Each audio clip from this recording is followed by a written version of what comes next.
welcome to Physics Simplified channel. This is my first light board video.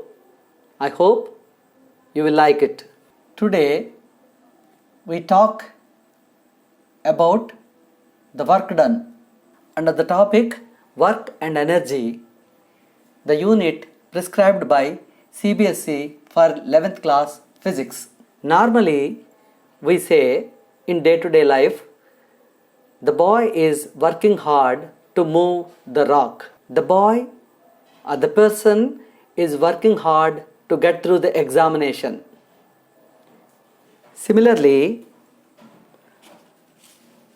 if I keep this object in my hand, what is the work done I am doing right now? For all these questions, we will find the answers in this chapter. First, we have to define the work done in physics. Work is said to be done only when the applied force is able to displace the object, and work done is nothing but the product of the force applied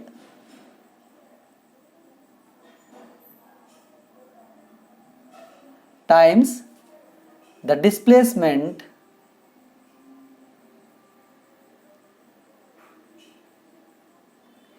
in the direction of force. This is very crucial point.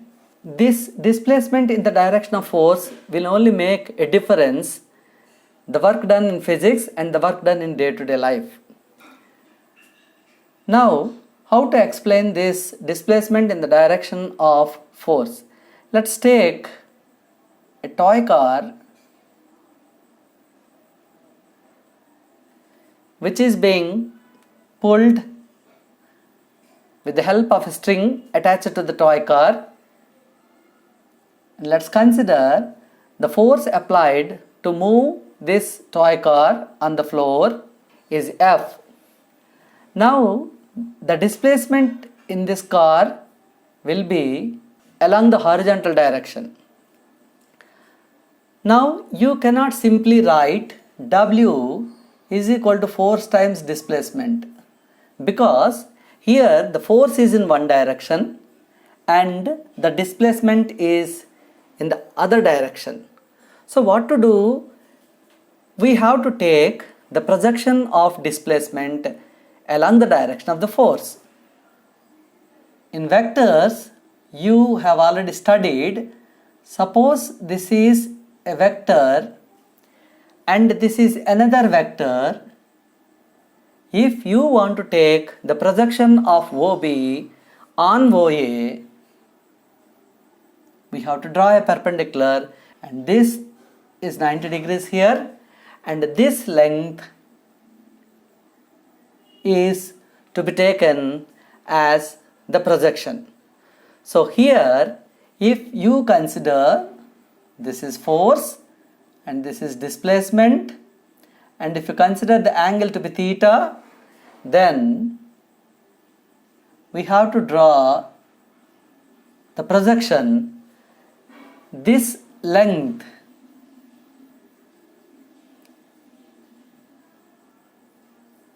OA, if this is S, we know that cos theta is equal to base by hypotenuse, and here this is the base OA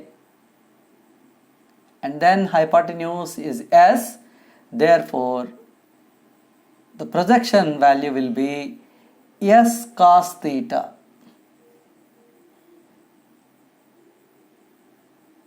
So what we write? The W, the work done, is equal to F times S cos theta. This is the formula for work done in physics. If you look at this, here the force is a vector, the displacement is also a vector, and in vectors we have studied the dot product. If two vectors are being multiplied and the result becomes a scalar, then we call that product as dot product. So there we have taken the modulus of A, modulus of B, and then cos angle between the two vectors. So here it is exactly looking like this. So I can write W is equal to F dot S. This is the formula in vector. Now the force is a vector, the displacement is a vector, but their product is not a vector. That means work done is simply a number, or simply it is scalar. When you come across any new quantity in physics, we have to define it. We have defined already the work done as force applied and multiplied by the displacement in the direction of force. So we have defined. Then we have to write whether it is a scalar or vector. It is a scalar. Then we have to write the units of it. SI units we follow. So for force, SI unit is Newton, and then for displacement it is meter. So Newton meter is the SI unit of work done. This Newton meter is named as specially joule, after the name of James Prescott Joule, who has done lot of research work in relation with work, heat and thermodynamics. So this joule is the SI unit of the work done. Now we have to write the dimensional formula. We know that in the very first topic, units and dimensions, you have already learned that for force, mLT minus 2 times, for displacement it is again L, and you know that there is no dimensions for theta. Therefore this final dimensions of work done will be mL2 T minus 2. So this is the dimensional formula for work done. So we have written the definition, then formula for work done, then unit of work done, whether it is a scalar or vector, and finally the dimensions. So now let us study some more concepts regarding this work. By taking the projection of displacement on the force vector, and we have proved that W, the work done, is equal to Fs cos theta.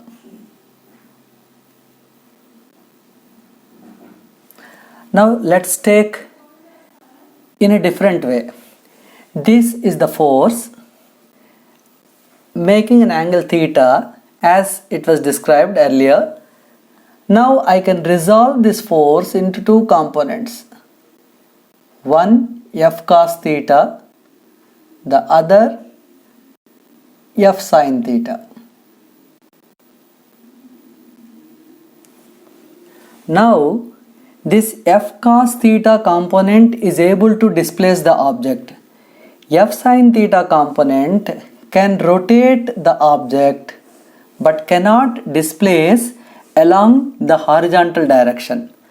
So therefore the force component which is acting along the displacement is F cos theta. So in that way also we can write now F cos theta and the displacement, and now the cos angle 0. Why it is 0? Because F cos theta is also acting horizontally, displacement is also along the horizontal direction. Therefore the angle between F cos theta vector and displacement vector is 0. So we have written cos 0. But we know that cos 0 is equal to 1. So I can simplify this as Fs cos theta. This result is as same as this result. Of course, it is not a new thing because dot product is commutative. A dot B is also equal to B dot A. So, either you can resolve F into 2 or otherwise you can take the projection of displacement onto the force vector. Because many of the times the resolution of force will be easier for us. So that's why this is better when compared to the earlier. So anyway, the answer remains same, of course, Fs cos theta. Now let us analyze on this result. W, the work done, is equal to Fs cos theta. It is already discussed that work done is a scalar quantity. It can be positive, it can be negative, or it can be 0.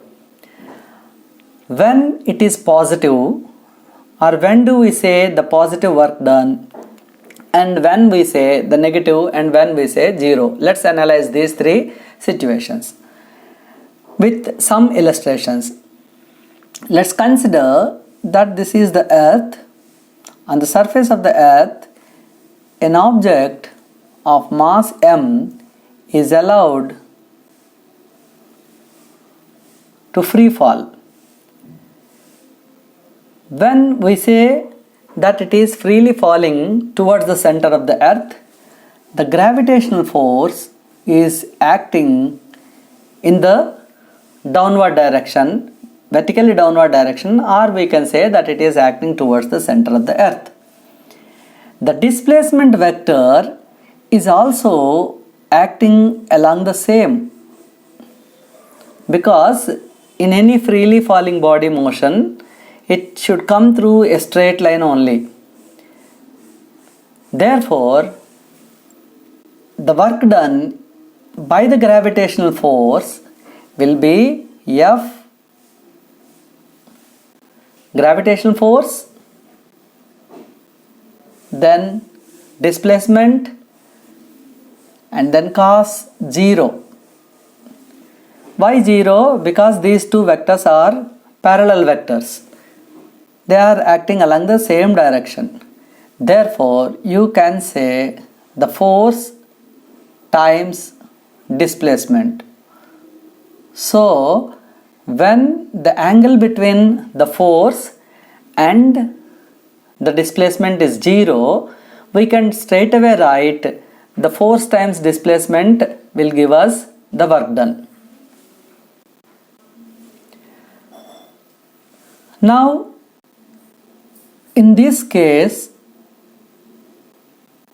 instead of applying the force here, if somebody applies force here and then moving this cart along this direction, then also we can write F times displacement. And here in these two cases, the work done is positive because the force is positive, displacement is positive, and then cos 0 is 1. Now, where the work done can be negative, let's talk about that. Same example we take, but in this time, let's consider that the stone is thrown upwards. If the stone is thrown upwards, the gravitational force anyway acts along the vertically downward direction towards the center of the earth. But the displacement that comes in the stone is in the opposite direction. We know that the angle between two anti-parallel vectors is 180. Therefore, according to the formula, W must be equal to force of gravity times displacement times cos 180. We know that cos 180 is minus 1. Therefore, this work done is negative. So, when the object is coming towards the earth, in the case of freely falling body, it's positive work done. And in the opposite case, when the stone is thrown upwards, in that case, it is negative work done. In both the two cases, we are calculating the work done by the gravitational force. Now let's talk about the angle theta is equal to 90. Consider the porter carrying the luggage on his head and he moves horizontally. Now if you talk about the force, he has to apply a force against the gravity in the vertical upward direction. The displacement that comes along this box is parallel to the horizontal direction. Now if you look at the angle between these two, it's going to be 90. Therefore, according to the formula, W is equal to Fs cos 90. As cos 90 is 0, the work done is also 0. We can give some other illustrations like